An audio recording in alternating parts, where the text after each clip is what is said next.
تشهد المرتفعات الجبلية أجواء صحوة إلى غائمة جزئيا وباردة نسبيا أثناء الليل، مع إمكانية هطول أمطار متفرقة قد يصحبها الرعد بالضالع وشبوة وأبين ولحج.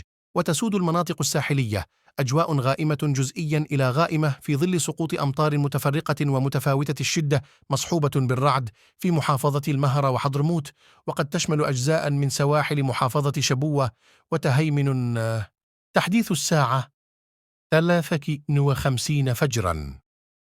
عبور مركز العاصفة المدارية تيج، محافظة المهرة في اليمن. والأرصاد العمانية تطلق تحذير رقم 8.